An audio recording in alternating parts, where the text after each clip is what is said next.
Hello everybody and welcome in to PGR eSports live tonight with the PGR Shootout here at the World Center of Racing Daytona International Speedway. And as always, thank you all so much for tuning in. You are watching Austin Green and special guest in the booth here tonight alongside with us. And that's Evan Carlbon. Evan, how you feeling here tonight? I'm feeling good. I feel like this could be an actual prelude to the PGR 500. Is showcasing 30 of the most solid and best guys that we have in our business, and I'm looking for a decent race out of this. Yeah, me too. And I mean, that's obviously the main point that we were here tonight. Going to get to a little bit more on that, but it is the PGR Shootout, and it is the final chance to kind of get yourself prepared for what we're going to expect next week in the heat races.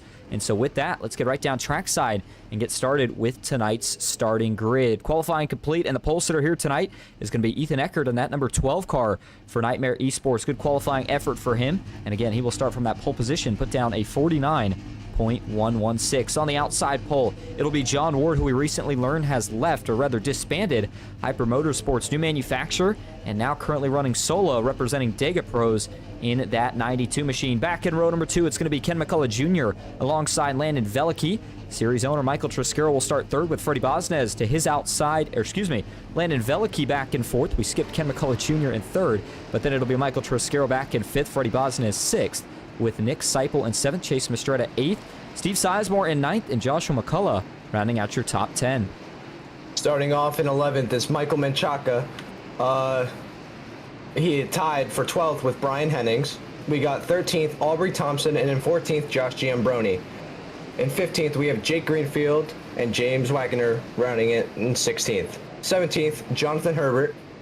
In 18th we have Cole Larson. Starting 19th Wesley Lynch, and starting out 20th is Michael Lockwood. Starting the 21st position here tonight is going to be Zachariah Cartledge. Sterling Tice starts 22nd with Kyle Lawyer. I think that might be Kyle Lawver. Again, a lot of new names here tonight, and good to see it, but indeed it looks like it is Kyle Lawver starting that 23rd spot, Jeff Scott 24th. And as we move back to the final handful of spots here tonight, Kyler Wynn will start 25th with Danny Barnes 26th. Ryan Schregengast back at 27th with Evan Carlbon, who's in the booth with us, being scored in 28th, but it's actually going to be Quentin Steinbach, the last car starting in the field here tonight, so he will be the one that rolls off in 28th. As for your race info, it is replicating the same exact race info that we're going to see on the heat races throughout next week. So here's what it looks like. It's the PGR Shootout tonight, but we're going to go 30 laps total distance at 100% fuel. So these drivers will not have to make a pit stop unless they're going into fixed damage. You got unlimited tires, one fast repair in case you need it, fixed setups, and then one green-white-checkered for the heats. Normally we would have 3 if it were to be on a Thursday. Weather in the sim, 74 degrees, 20% humidity with overcast skies, winds at 2 miles an hour, and track temp at this 2.5-mile super speedway going to be at 74 degrees. All right, last chance to get yourself ready for the road to the PGR 500 and a chance to showcase your skills here tonight in the PGR Shootout. Green flag is in the air. We are racing at Daytona. And it's a good restart right out of the gate. Ethan Eckert slow off the bat is we're going to throw the caution right back out here. We may have cars not rolling, and I think that's because, yep, they didn't throw the caution, but they are going to wait here for, it looks like, series owner Michael Triscaro, who had some sort of issue here that prevented him from getting out with everybody else when they started the race. So I guess we'll go ahead and hold things off a little longer. Evan, how about that for a start? Yeah, it is one way you want to start up the kickoff to the PGR 500 and their heat races, but you know, you got to do things fair. Everybody threw a little bit of money in for tonight's race, so why not wait for Mike Triscaro? Yeah, absolutely. And so as they wait for him here, we'll go ahead and get things rolling in just a moment. It looks like they were just waiting for him to get grouped up. They'll probably call it green here sometime on the backstretch. And so wait for these cars to go motors up and get revving. And it looks like, have these guys hit the hammer yet? Can't tell. Yes, they have. All right, so green flag officially in the air here tonight. And it's a good restart this time, not for Eckert, but instead the 92 of John Ward. Eckert right up to the top lane, back to the 3rd spot. But it's John Ward who's going to settle here as the leader as they come off of turn 4. Ken McCullough Jr. trying to get linked together with the 75 and Nick Seipel on the inside. And they're looking for a little bit of help from one of the R&R drivers.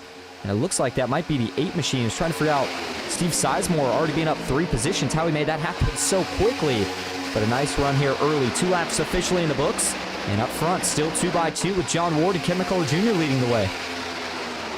Side by side, we have for the lead Nick Seipel, who is a newly announced PGR driver pushing Ken McCullough out to the gates on the bottom. Steve Sizemore right behind him. He's probably looking for a good run and some valuable cash tonight.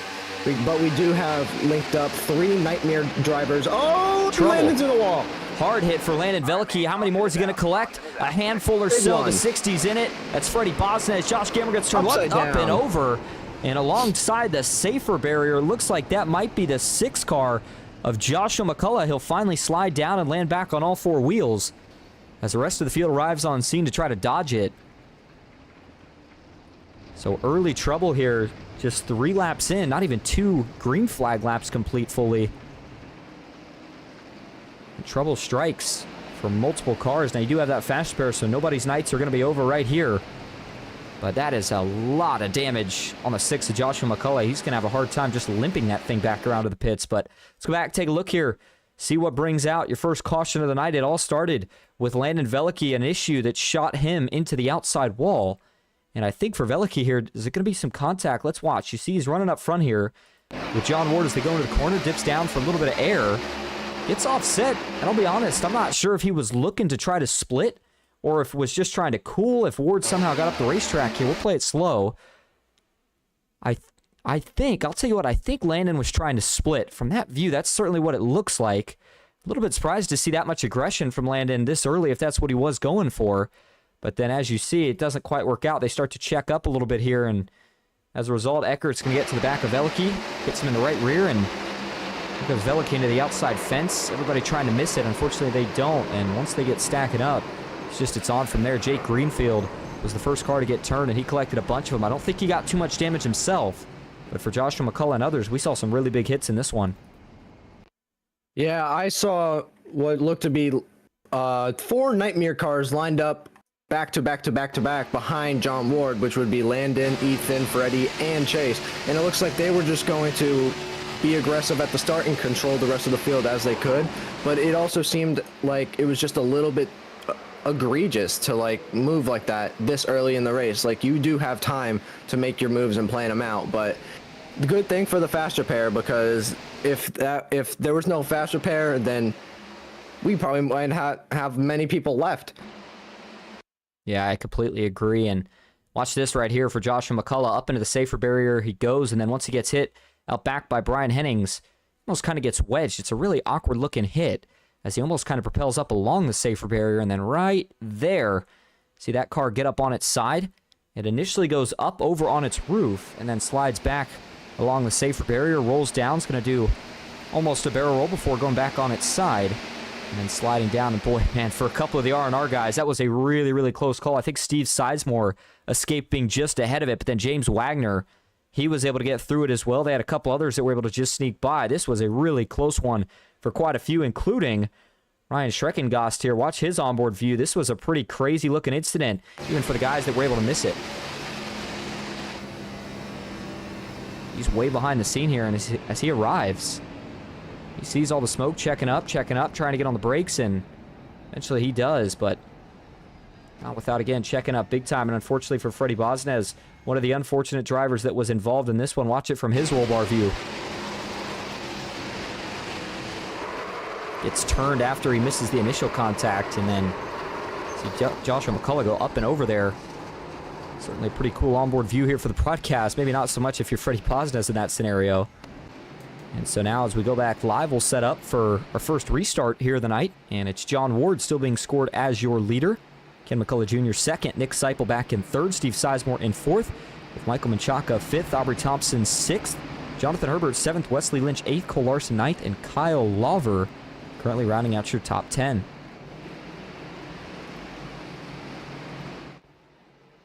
All right. Sterling Theis is in 11th. Kyler Wynn, who started all the way at the back, is 12th. And I'm keeping my eye out for Ethan Eckert. He is Mr. Eager. He's always looking to get his way to the front, no matter where he is. Watch out for him to make some hay on this restart. Yeah, looking Sorry forward. about that. No, you're good. And I was going to say looking forward to this restart, but also, again, next week, that was really kind of what the whole point of tonight was, to give one more kind of, what do we want to call it, a stage rehearsal, dress rehearsal, whatever you'd like to call it, to get ready for the heats next week. Again, we'll have a total of 8 heats. By the way, how about some of these official stats once things capped out? 240 entries to the first annual PGR 500. They actually had to cap it off because they were still getting signups, but they had to max it at 240 to still fit 8 heats at 30 drivers. So already impressive enough in the numbers. The total prize purse for the featured event is going to be $7,200. And then on top of that, you've got all the sponsorship backing, which I believe was about $1,600 in total. And so the heat races are going to be a challenge enough in of themselves. We have 12 Coke drivers in the field. And then, of course, ERA and Podium 500 champions Cody Nagels, Kyler Wynn. They're going to be making an appearance. So it's going to be a lot of exciting stuff. And we'll be talking a lot about it. There is going to be money to win the heat races, the LCQs. The LCQs, man, I'm struggling to find words right now. And the duels as well. And then, of course, the feature is going to be where the big payouts lie. We'll talk more about that here if we get another caution. But as for now, the iRacing.com pace car going to make that left turn. And we are getting ready to get back to it here at Daytona. Just 5 laps complete. It'll be 6 when they cross the stripe this time. John Ward and that new Toyota Camry, it started off the season well for him, or rather the switchover. See if he can continue that luck here tonight. Green flag back in the air. And it's a good restart for that inside line. Remember, when these next gens came out, the idea was that when you restart on the inside, you jump up to the racetrack as soon as you can. Looks like John Ward's trying to pull Nick Seipel with him here as they climb the banking into turn 1. Nothing doing just yet. Ken McCullough Jr. now going to duck down for a side draft. Here comes the 03 trying to make it back to the front. Can he get a push from Sizemore as they work onto the super stretch? John Ward clears up in front of Ken McCullough. He's got a tandem with him with Steve Sizemore and Kenny McCullough. Aubrey Thompson is in tow with them as well, but watch out for Nick Seipel and Michael Menchaca on this bottom line. I expect a lot of momentum coming from them with Kyler Wynn in tow also behind them. Speaking of momentum, look out back. Third lane trying to get going. Kyler Wynn now stuck in the middle. One in the wall. I believe that might have been Jake Greenfield. Looks like it was. He gathers it back up. Josh Gambrone in the middle trying to get up to Kyler, but he'll jump up to the top. Gambrone's still stuck in the middle. And now you see the 60 of Bosnez, good recovery after he was involved in that first incident. And it looks like both him and Brian Hennings still trying to continue their charge to the front. More cars looking 3 wide in the middle line out back, trying to get towards the front. Looks like, is that Zachariah Cartledge in the 16 machine shooting through the middle? Indeed it is. And he's still got some right front damage as whoa. Tries to keep that car under control. That was Veliky that gave him a little shot. Meanwhile, back up front, Ken McCullough Jr. is still pushing on the back bumper of John Ward. Outside leads, but here comes the inside back, and this time it's Michael Triscaro on the bottom. Yeah, like I said, Ethan Ecker from the back to the front, pushing Mike Triscaro to the lead. Oh, and as we got a bunch of cars in the wall back there. Is that Aubrey Thompson? It may have been. Like it was. Stack up. Yeah, good call there, Evan. And oh, watch out up front. They're still trying to save it here. Man, I saw a couple people in the chat mentioning just too much take, no give early. And yeah, it seems that way right now. But everybody trying to get a feel for these next gens one more time. And up front, even with this pack kind of having an opportunity here to break away, Evan, they're still door-to-door, side-by-side. And now 3 wide again. Bosnez continues his charge to the front. Yeah, Freddie being 3 wide like that is going to kill the inside line with Michael Menchaca and Brian Hennings on the bottom. And Kyler Wynn goes 3 wide to kill them even more. It's just an outside line train as we're speaking, but don't look now. But oh, trouble! Oh! The 32 hard into the outside wall. It'll collect a bunch again. Caution back out as we wreck them up in the tri-oval. Kyler Wynn's in it. 62 of Veliky dives through the grass. He may have missed it, though. The 30 of Wagner, does he have damage? Looks like he's slow to get back rolling. And he does. Major rear end damage for the PGR 500 title sponsor, James Wagner. And that Wagner's welding machine going to have to go in and get some repairs done, or potentially take his first fast repair here tonight. Michael Lockwood in the 96, not sure if he got himself involved. Same deal for Kyle Lawver. Michael Menchaca was actually, I believe, the first car that got turned out of line. And you can see some of the damage that he's got right here. All right, let's go back and look at it here. Second caution of the night. Flies with just 22 laps to go. So still less than 10 laps complete here in this 30-lap event. And watch it here, played in full speed first from TV3 straight on view. And I think, and I'll tell you what, we'll look at this from a different angle, but I think what happens here, Evan, is that Menchaca is just getting pushed a little bit offset. And it's kind of forcing his car to drift up the track. You know, when you get offset push like that, it's easy to slowly move your car up the racetrack. And as it does, Kyler Wynn's in the middle, gets the 32 on the left front and just immediately turns him into the outside lane. You see the 20 right there, nowhere to go. I believe that was that Cole Larson? Yeah, it was. And then now everybody just trying to sneak through to miss it. They go 3 wide there to kind of shoot the gap. I think one of those was James Wagner, Jake Greenfield, Gambro. No, there's Wagner right there on the bottom. That's where he's going to get his contact, and it's not done there. The 81 trying everything he can to check up, not get into this, but just really nowhere to go. And you see another one of the R&R drivers piling in at the last second. Was that Jeff Scott? Indeed it was. So certainly not a good incident overall for R&R. They had quite a bit of cars torn up in this, but I mean, what did it look like to you, Evan? It looked like to me that it was a tale of the inside line. Sometimes you're going to wash up off that inside line while getting pushed off the corner. But I was watching Michael Menchaca before the wreck even occurred. He was drifting up off every turn. So I don't really think it's a tale of Brian Hennings pushing him offset. I think it's a tale of Michael Menchaca just drifting up a little too much. And Kyle Irwin, who is right there, has nowhere to go. But if we want to look at an onboard cam of this wreck, I would look at the 49 of Josh Giambrone. He got on the brakes and missed everything. Yeah, he did. You saw the 49 sneak through right there on the TV cam, and going back and taking a look at it from his actual onboard view here is exactly what Evan's referring to. And watch how close this is for the 49 here of Josh Gambro. Sees the incident and sees part. He goes right through. Fortunately, that's not the case for a lot of drivers in this field. And, you know, really, going back to, Evan, what you kind of mentioned for Michael Menchaca drifting up, absolutely. And it could have been a combination of both, right? You know, one of the things when you get in these race cars is that everybody can take pushes different. And I agree. I mean, when we looked at it from the chopper view, it doesn't look like Hennings was really offset, I mean, much at all, if any. But even if he was hitting him pretty center, for Menchaca, his car just didn't like that, or Menchaca's not quite used to getting pushed that way. That can be a result, too. So it's kind of a learning experience. I think for, obviously, the week of the 500, guys will have a chance to learn who can take what pushes and where more. But, you know, here tonight, you got to stay aggressive because you've only got 30 laps. It'll be the same way in the heat. So certainly an unfortunate incident for all parties involved right here, especially, again, R&R, who look how many cars they're going to have involved in this one, with just nowhere to go. By the way, you see on the top lane there, major damage as well for a few cars. We're trying to sneak through on the high side, just weren't able to really make it.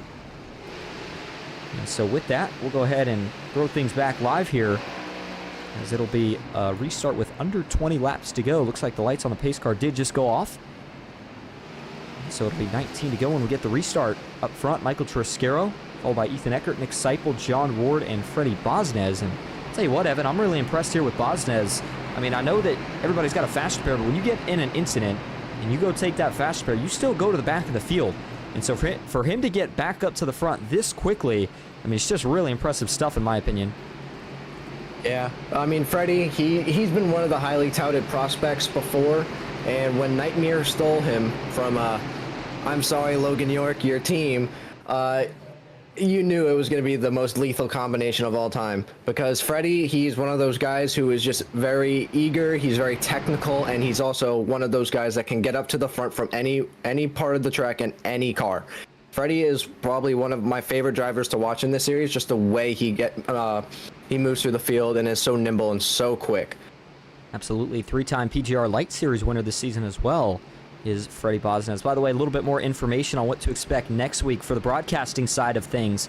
All the races will be streamed live here on PGR eSports.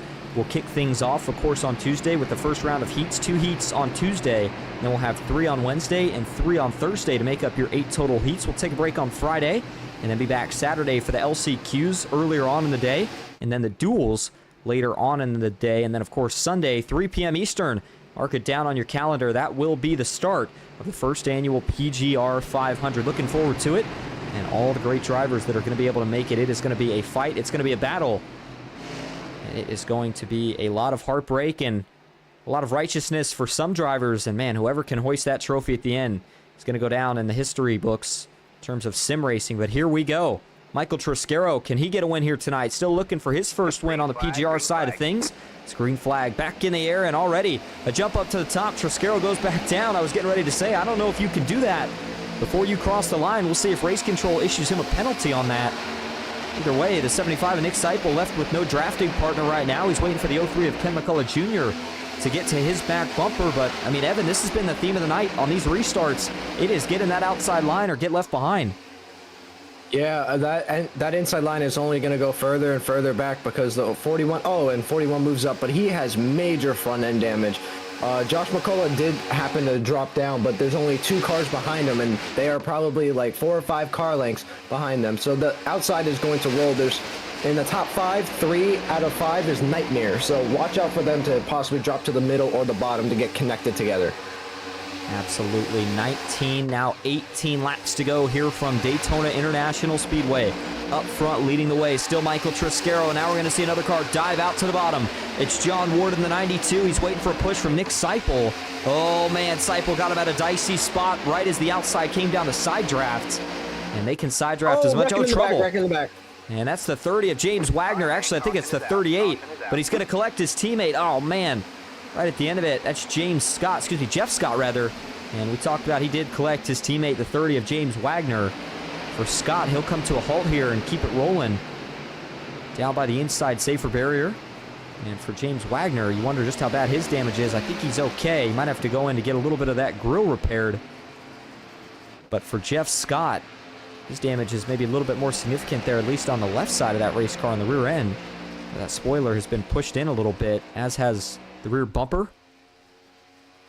And man, it's not been a good night so far for R&R in terms of, I mean, it just seems like every incident, there's one or more of them collected. Now, obviously not saying that by any means Jeff Scott was necessarily the cause. We'll have to go back and look, but I'm just talking more so even for James Wagner in this case. How unfortunate is it that not only does your teammate wreck, but he ends up kind of going right down into where you're running. And yeah, I mean, just from that first view, that is no fault of Jeff Scott. He's running the inside here, and watch it from TV3, or excuse me, he's running the high side. That's the 14, Ryan Schreckengost, on the inside. And yeah, well, the 38 may have been moving down just a touch, but the 14's really, really moving up here. Yeah, and then the 38 maybe even moves back up, so I can't put that at all really on Jeff Scott. The 14 just coming up, and I don't know if he, maybe thought that the 38 was going to get enough of a pull that he could jump behind him. But either way, just, again, not at all clear right here. Watch it again, slow-mo from the chopper view. As you see Jeff Scott running his line in the middle, and the 14 just comes up and tags him right in the left rear. And that's going to send him around, and eventually he'll slide up into the outside safer barrier, gets tagged in the back by Jake Greenfield. And then as he slides down, it just left James Wagner with absolutely nowhere to go before the 38 ultimately spun out again and ended up by the safer barrier. But Evan, I mean, we see this from time to time too. There's just so much going on. It's so chaotic. You got to remember, these guys are doing all these moves while going almost 200 miles an hour. So for the 14 there of Schreckengost, do you think that maybe he just didn't realize that the 38 didn't have a bigger run and maybe thought that he was going to be clear? What'd you see?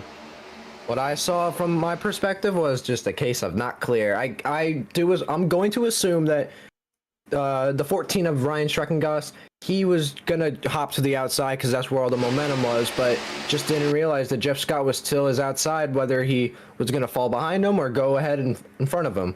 It's just a matter of assumption at this point. Absolutely, and you saw the contact right there. There's a big hit. And then unfortunately it's not done there. You saw Wagner nowhere to go. That second contact is really the major blow of this one. Otherwise, they probably get away relatively okay. And I mean, obviously lucky that this happens more so in the back of the field instead of the front, or things could have obviously been a whole lot worse. So either way, that is officially your third caution here of the night, and we'll get a chance for yet another restart as lights on the pace car are still on. John Ward still leading with Michael Triscaro in second. Back in the third spot here tonight is the 75 of Nick Seipel, with Ethan Eckert back in third, and McCullough Jr. fourth, Joshua McCullough fifth, Freddie Bosnez sixth, Josh Gambrone seventh. Danny Barnes sitting in that ninth spot. He's up 17 positions from where he started this race at. Looks like he might have a new scheme. I'll tell you what, we don't see Danny on the racetrack quite as much, but anytime he's out here, he certainly makes a pretty good run of it. So Danny Barnes right now with a good run going. Again, up 17 positions from where he started this race at. He's your biggest mover. And looks like Richard Elliott wants to hear from him. Can't say no to that offer, so let's bring him in here if we can find him. Not sure if Danny's hanging around in any of the channels right now. Doesn't look like he is. Well, I'll tell you what, Richard, tell him to hop in here. We'd be more than happy to interview him nonetheless.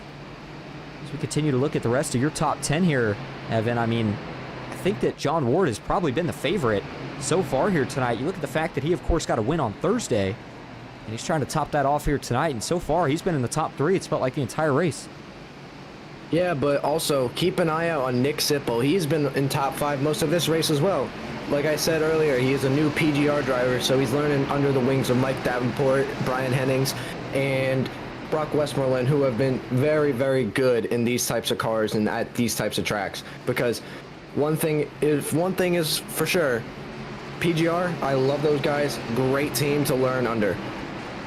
Absolutely. All right. As we get ready to get back to green flag racing. We don't have Danny Barnes anywhere to be found. I was seeing if we had anybody else that we can maybe get a quick word from. Let's see how Michael Triscaro's feeling here.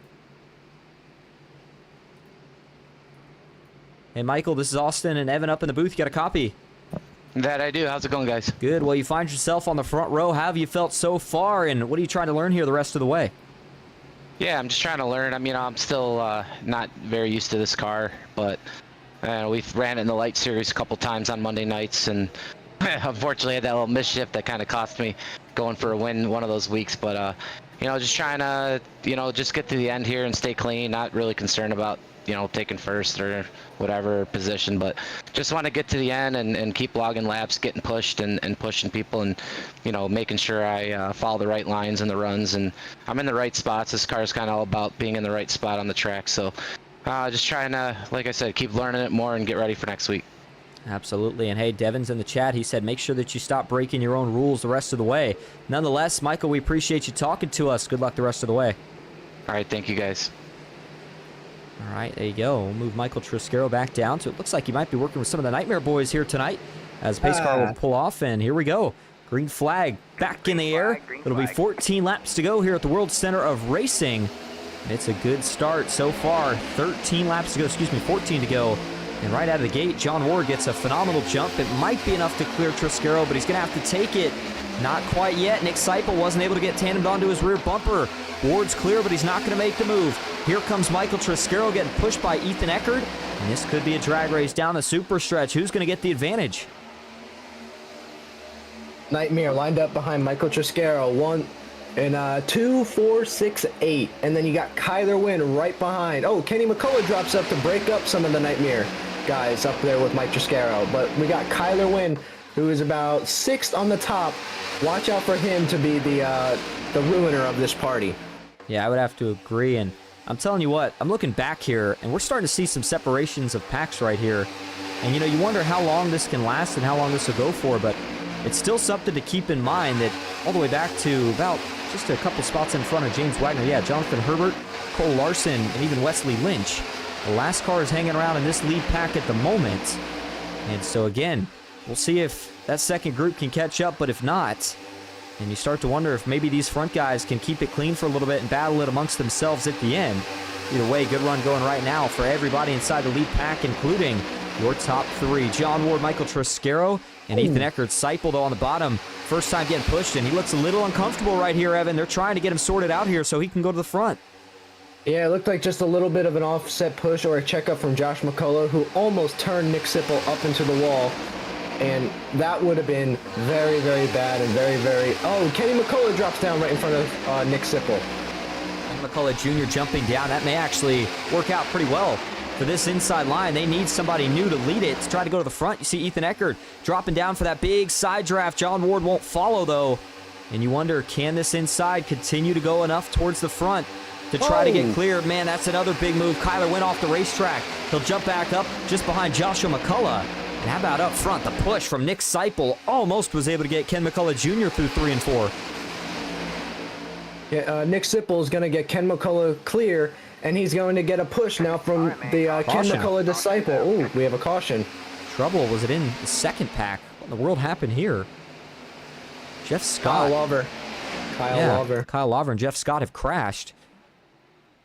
And not sure what happened to Scott. He may have towed in. R&R.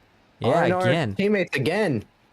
Well, it's really been that kind of a night for them. It just can't seem to get any luck to go in their favor here, but not sure if the 91 is one of the R&R boys officially or not. Certainly has that bright green paint scheme. Jeff Scott, we know, is. And let's go see here. Oh, what happens on this Kyle one. Lawver. We'll go first to TV3 as they're working into turn 1. See the 38, Jeff Scott. And actually, this is the last incident, so we'll go one more. Here we go. All right, so watch as That's the 38, Jeff Scott. First car to get sideways. How does he get... Oh, you called it, Evan. I see. Boy, man, this one's actually going to start with the 3 teammates. They're trying to push each other. They start to get miscombobulated here as they're pushing on the bottom. And is it just a stack up? It looks like it is. Sizemore's pushing the 38 of Scott as they get into 3. Scott's got to check up because he's trying to line up Wagner for a clean push. And Sizemore not quite able to follow the checkup in time. Not sure if it was a lack of communication or what, but now the 38's up the racetrack. Sizemore trying to go up. And either a little bit of netcode or a little bit of contact gets Sizemore into the left rear of Jeff Scott. That's going to send him around back up the racetrack. He almost goes before he corrects, and there he goes. And yeah, as you said, the 91, Kyle Lawver, just nowhere to go. Innocent bystander there, and a really tough break for him.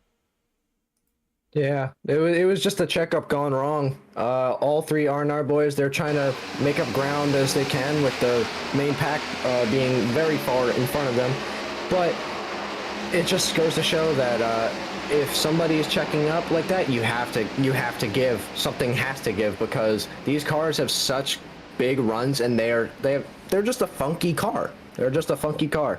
And it just sucks to see Jeff Scott. He's had a bad 5-6 laps, and then Kyle Lawver, who's making his first ever start in PGR, if I'm not mistaken, just nowhere to go. He went high to try to miss it, and Jeff Scott overcorrected, came right back up in front of him.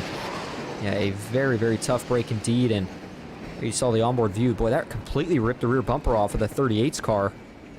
And then Lawver eventually comes to a halt with broken suspension down here right along the inside safer barrier.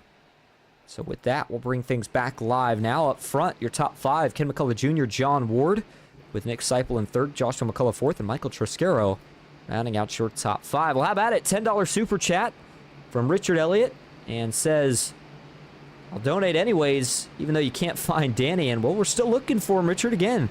If we can find him in here, I'd be more than happy to give him an interview right now, but I don't see him hanging around in any of the PGR channels. Nonetheless, though, as we're going to see 9 laps to go, again, thank you very much, Richard Elliott, for the super chat. We always appreciate it. Helps us out. I believe Richard Elliott right now is the, I don't know what the word would be, either the biggest or the most donated of the PGR supporting community. So we appreciate it, Richard. Nonetheless, as we get ready to go back green here, Evan, I'm looking at John Ward, Nick Seipel. I'm looking at Nick Seipel here for a couple of reasons, and I'll tell you why. The 75 has looked like a phenomenal pusher here tonight, but he hasn't looked like the best leader. And when that's the position you're in, I mean, what do you do? Hang on for dear life, and hopefully nobody behind you stacks up, because if you're the one drifting up, or if you're very uncomfortable being a leader, it is only going to screw your inside or outside line even more, because it's just going to give the opposite line more momentum and more prevail. Yeah, it certainly is. And I mean, so 8 laps to go. Again, everybody's good to go on fuel. There's no concerns there.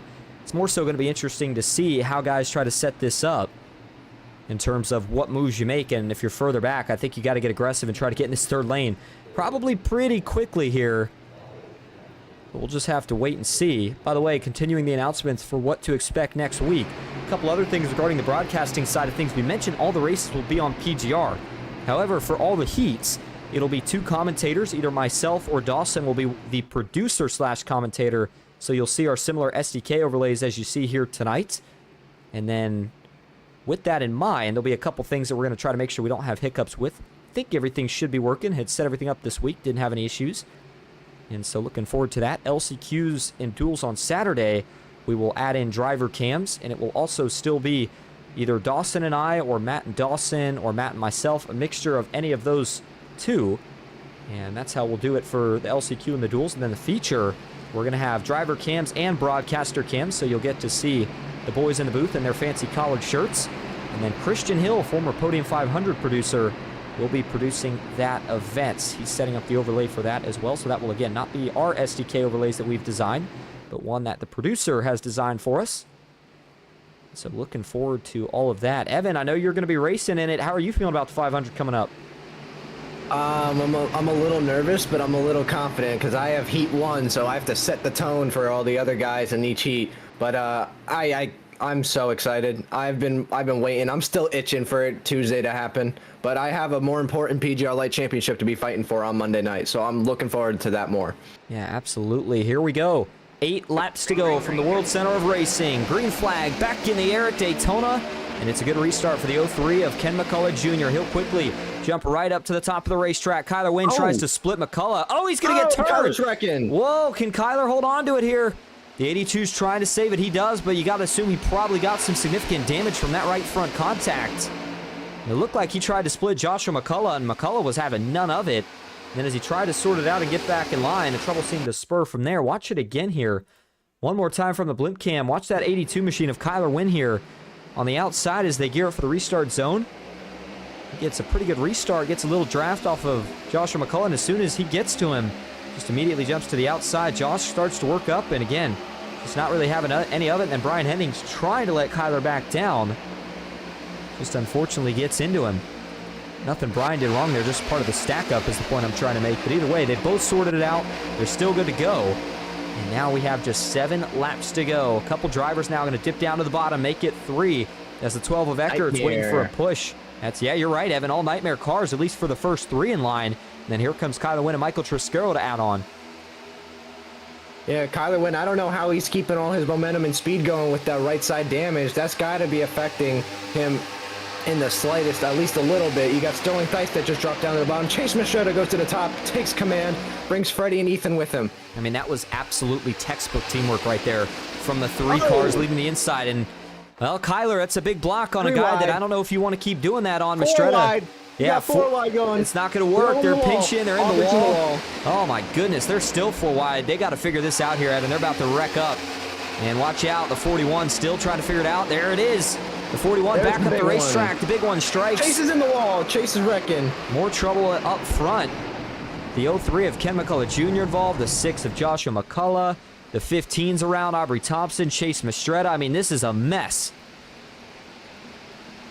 This is what you call somebody was late to the party. This was just a mess from coming out of turns 3 and 4 when Chase Mastretta took command of the outside line and everybody got bobbled up behind them. Kyler Wynn came up, cleared himself in front of what looked to be Chase Mastretta, and that's when everything went haywire. Yeah, it did, and boy, we got a lot of things to sort out. This was a chaotic sequence. Let's just go back and start it all the way back from turn 3 because it feels like that's really where everything starts here. And so you've got Nightmare Esports on the bottom. I was just getting ready to say how it was textbook teamwork, and here's why. They've got all 3 cars on the bottom. They bring all 3 of themselves clear here. By the time they get to turn 3, they all jump up. Kyler Triscaro is still pushing on the bottom. So by the time that Bosnez and Eckert jump up, you still have some momentum on the bottom. And then watch this. This is where, I mean, Kyler, he's just, I don't know. He's clear. I don't know how he's able to do it. It's just, he clears himself, but he makes it work. And for him, I mean, you can't fault him for making it work, but for Chase Mastretta, you can understand why he might be a little bit frustrated.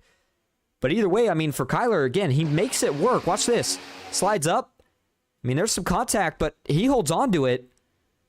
So it was late, but they do keep it together here. Now they start to get all out of whack as everybody's trying to figure out what to do. And this is where things are going to start to go south, and it's going to really be here, the 41 of Sterling Theis that is the first car to go around, but at some point here, somebody needed to back out. They get 3 wide. Looks like Joshua McCullough finally able to, like I said, get it back down to 3 wide as they're going into 1. Aubrey Thompson, I think, backs off, but then watch here. We'll go back to the chopper view, and as they get into the corner here, I don't know if Sterling Theis just doesn't realize it, that he has more room to go up, but you see right here, the 41 really pinching Landon on the bottom, and then as they actually get into the corner, I mean, Landon, he can't go any lower. The 41's just coming down, and once that contact's made, it's going to send the 41 around, and it's on from here. Look at this, back up the track, and well, that's about a handful of them. Brian Hennings involved, Jake Greenfield. Oh, Danny Barnes was in it in the 7 car, and it looks like it collected maybe a few of the R&R drivers as well.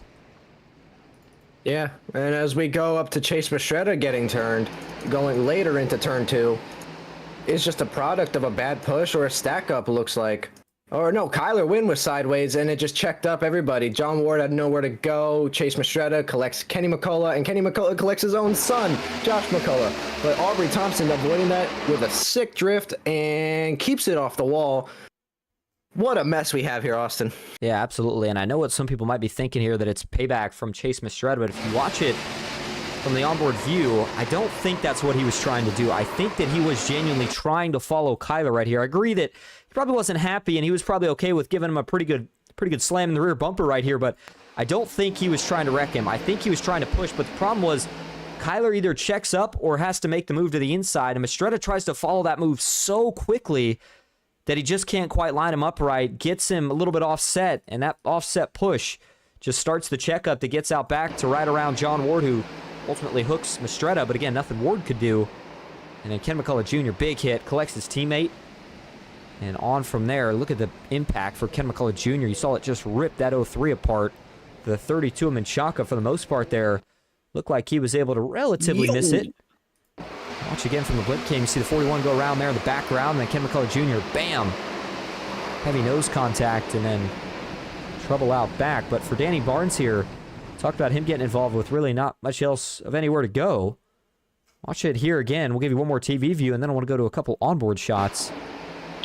See, he's on the bottom. He goes to go up, gets into Greenfield. Cole Larson's in it. And then everybody else just scattering to try to find a way around it here. See the 32. Michael Menchaca going on the inside there. That's a big hit for Danny Barnes, though. And as we mentioned, a couple of the R&R boys, which is nowhere to go. It's been that way for them as well here tonight. Go take a couple onboard views here first. Was kind of this incident that happened actually in front of the back incident. So this was the one that collects Chase Mastretta and multiple others. This is an onboard with the 16 of Zach Cartledge. And he sees it happening, checks up, goes low, takes an even lower line as he gets on the apron. Keeps his car clean. Nice job there. And then I also want to hop on the onboard view here for Ken McCullough Jr. to show you what it looked like from his point of view. He saw both incidents happen. One he saw out of the gearbox and probably thought, okay, good to go. And unfortunately, he looks out front, and he's not. Big damage out in front. It's nowhere to run, nowhere to hide for Ken McCullough Jr. He takes out his teammate in the process. So as we go back live now, lights are off on the pace car, and Evan, looks like we are going to maybe head to our first overtime, or at least two-lap shootout attempt.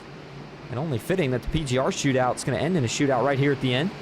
By the way, it was a $10 entry here tonight, so payouts, maybe not the craziest payouts you've ever heard of, but certainly still good payouts nonetheless. And certainly a good way to make your money back. $10 for a chance to win. I believe it was 100, and if we get another caution, I can actually show you on the flyer what the payouts were looking like here tonight. But again, if we just read them off to you here briefly real quick. First place tonight, going to be going home with $100. Second place, 60. Third, 50. It'll be 40 to 4th, 30 to 5th, and 20 to 6th. All right, so as the pace car pulls off, green-white-checkered attempt number 1. We're going to have to make it to the white flag for this race to be official. And if this is not counting as a green-white-checkered attempt, we'll have one more. But if it is, then it will be our final one. Either way, it's a two-lap shootout to decide it here at Daytona. Green flag back in the air for Ethan Eckert. And he will quickly jump right up to the top of the racetrack in front of his teammate and wingman, Freddie Bosnez. They'll get lined up here as they work down the short chute and into turn 1. Seipel, boy, he thought about trying to jump up right there in front of the 33 machine of Wesley Lynch, but he just couldn't do it. And that two-car tandem on the bottom really struggling right here, Evan. Yeah, outside line is cooking right now, but I wonder what's going to happen with the damages of Michael Triscaro and John Ward, which they received in that last caution. We got an underdog up in the top 5 as well, again, pushed from Landon Velicki. That is Wesley Lynch with a beautiful paint scheme to debut in his PGR 500 start. How about Velicki being back in this race after being out early? But here we go. These guys are going to do it. Race is official. White flag in the air. 1 lap to go at Daytona. Ethan Eckert trying to take home the PGR shootout. Michael Triscaro in third. I think he's the next car to make a move. Question's going to be, when does he go? Final time into turn 1. The inside starting to make a charge back with Velicki on point. Outside line is continuing to roll, but it's a matter of who's going to get to the bottom first out of this top 5, or if it's just going to stay as stagnant as it is. But Mike Triscaro, John Ward both have extensive right and left front damage. As we go into turn 3, Michael Triscaro moves to the bottom with John Ward side by side for the lead. Yeah, and Coming out of turn 4. Yeah, and Bosnez right now not going to have to worry about side drafting because he's still tandem up with his teammate. Ward Trasquero trying on the bottom, but it's not enough. Ethan Eckert's going to come home a winner in the PGR Shootout. How about Wesley Lynch for a podium in his first ever start, if I'm not mistaken. Beautiful paint scheme. He just took care of his car and was here at the end, but it was just a nightmare duel coming to the end of this one. It was, and tell you what, for this race and this sake, I like to see it. If that's the feature, I better be seeing that 60 machine of Bosnez make a move to try to win this race. But nonetheless, great teamwork, textbook teamwork by these two, getting to the front, staying there, and working together there on that last lap.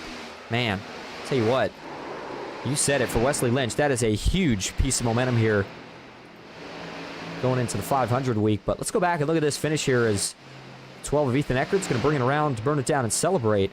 And watch this again all the way from turn 3. That's where the runs are going to develop here, where everybody's going to make their final bet moves. And I think part of the problem here of why we didn't see anybody else really with much of a chance here, Evan, is just they never line themselves up very good out back. And again, when you have two cars up front that tandem together, you have to have some pushing out back for anybody else to have a chance. And watch this here. Cartledge is going to make a move. On the inside of Wesley Lynch, I think Ward was trying to sit back to get a run himself. And if that was the case, that may have cost him a little bit. But then as Trasquero jumps down, Ward's going to try to follow, but he's just nowhere close enough. And at this point, with Bosnez being linked up to the back bumper of Eckert, nobody was going to have a chance. And as they come off a 4 down the short chute, Eckert's got the lead. And once they get to this point in the trial, well, Eckert knows he's got it. He pulls to the inside just to make it look a little bit prettier for the cameras. But he knew he had it at this point, and there's your margin of victory as Ethan Eckert takes the win here in the PGR Shootout. All right, back live. Eckert continues to burn it down with his teammate, Freddie Bosnez. And as they do so, let's take a look at your finishing results here tonight. And Ethan Eckert, your race winner. Freddie Bosnez finishes in 2nd. Wesley Lynch in 3rd with Aubrey Thompson 4th. And you've got Michael Trasquero back in 5th. John Ward 6th. Zachary Cartledge back in the 7th spot. Zachariah Cartledge in the 7th spot. Landon Veliky 8th. Josh Gambron in 9th.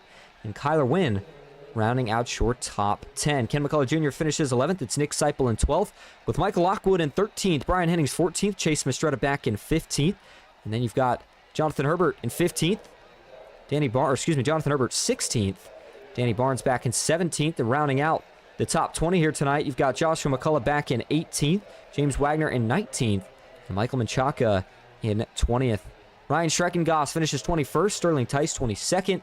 Cole Larson 23rd with Steve Sizemore back in 24th. Jake Greenfield 25th. Kyle Lawver in 26th with Jeff Scott 27th.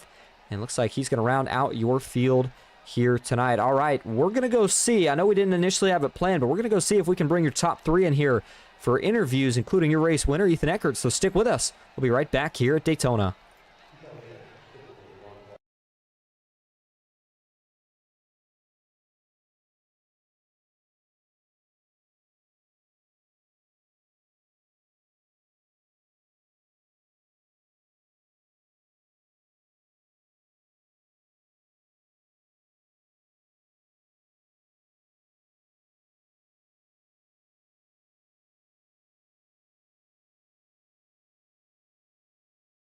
All right, and we're going to go ahead and kick things off here tonight with your race winner for Nightmare Esports. It's Ethan Eckert. Ethan, this is Austin up in the booth. You got a copy? Yeah, what's up, Austin? Well, man, I would say if it was this time next week, you'd be feeling pretty good because you would have locked yourself into the duels for the PGR 500. But a win's a win, and it's got to feel pretty good here tonight. You and Bosnez had expert teamwork, especially there at the end. How'd you guys get back to the front? And was the game plan to just follow each other back to the start-finish line? Yeah, early in the race, we all got caught up in a wreck. I thought I had damage, but I guess I didn't. But I went back there, got myself back up to the front, and me and Freddie just kind of walked away with it. Yeah, certainly did at the end. But, I mean, overall, these heat races, they're pretty crazy. We know tonight was a shootout, 30 laps. It's going to be the same format next week for the heats. Did you learn anything that you feel like you can take into next week and try to use to your advantage?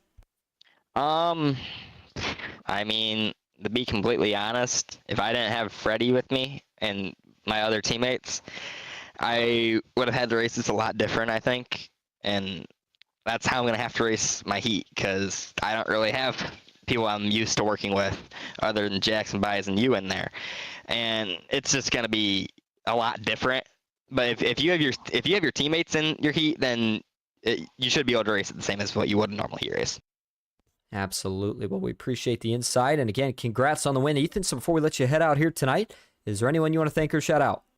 Yeah, I want to shout out you and Evan for doing the broadcast. Always appreciate that. Get to go watch that back in school in third period because I don't really do anything in there.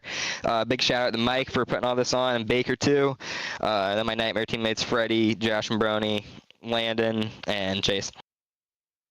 And again, Ethan, thank you for talking to us. Congrats on the race win, and we'll see you next week in the PGR 500 heats. Thank you. All right, now that's going to bring us up to your second place finisher here tonight, and that is Freddie Bosnez. Evan Carlbon stands by with him. Hey, Freddie, you got a copy? Yep. All right, take us through that whole race because it seems like you and Ethan had the fastest cars going through the packs, going through the pushes, and all the cautions that we had too in this race. Just take us through your thoughts and how it went. So yeah, that was a pretty fun race. Early in the race, we were up front. We got collected. I think it was at like 2 or 3 in a wreck. Then we were somewhat in the back. We got up front. I feel like around it was at 20. We were all stacked up on the top, and we made a mistake. We kind of just like sat there. We should have made more moves. So in the restart that we had, we were down like P9. So yeah, we had to go get back up front. Me and Ethan, we did that perfectly. And yeah, I just put him to the win, made sure he got it. Well, if it wasn't for Ethan or you, it wouldn't have been a nightmare duel to the end. But did you ever think about making a move on Ethan just to mess with him? Nah, I wasn't gonna do it. There wasn't much on the line, and either way, Jabroni paid me in the race. I was gonna put him to the win. Didn't want to risk anything. All right. Do you have anybody that you want to thank or shout out? Yeah, thanks and shout out to all the guys at PGR putting on the show, especially the 500. They're doing great with how it's all going. So thanks to all of them. Thanks to my Nightmare teammates, Landon, Ethan, Jabroni was in that race, Chase.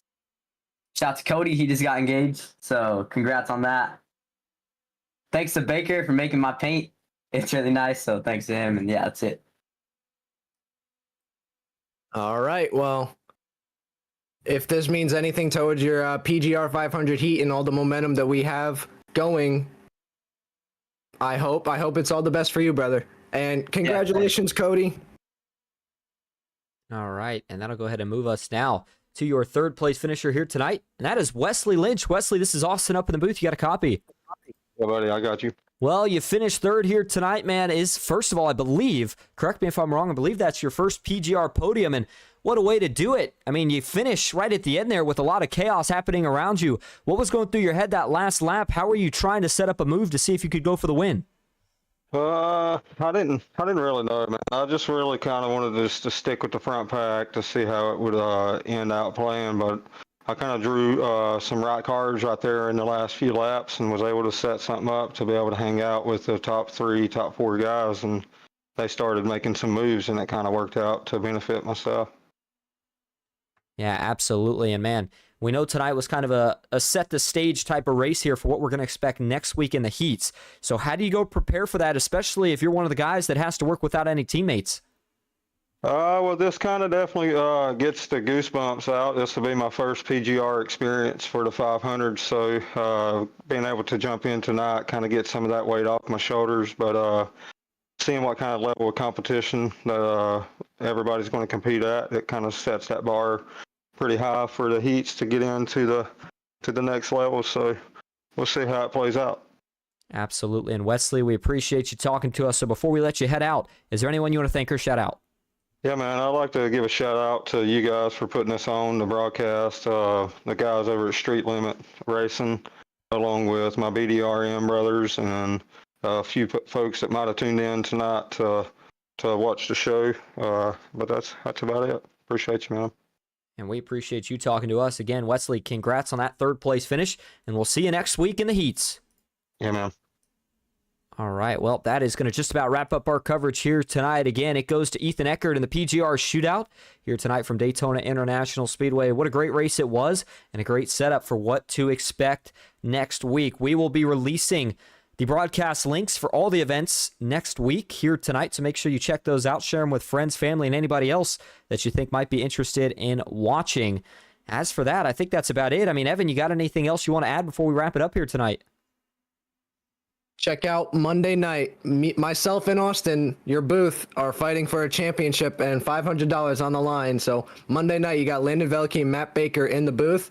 It's gonna be a wild one. It's gonna be a doozy. We're gonna be throwing haymakers at each other, but it's all fun and then it's all fun at the end. Absolutely. I have a feeling that one's going to go for the same way for me as about the last 6. I'd be shocked if I made it to the finish, but I'm looking forward to it, and I'm really looking forward to being up in the booth next week for the 500 event, the road to it, rather, which again starts on Tuesday. All right, that's it for us here tonight on PGR eSports. As always, thank you all so much for tuning in. I hope that you enjoyed. That's it for me, Austin Green, alongside Evan Carlbon. Until next time, have a good night.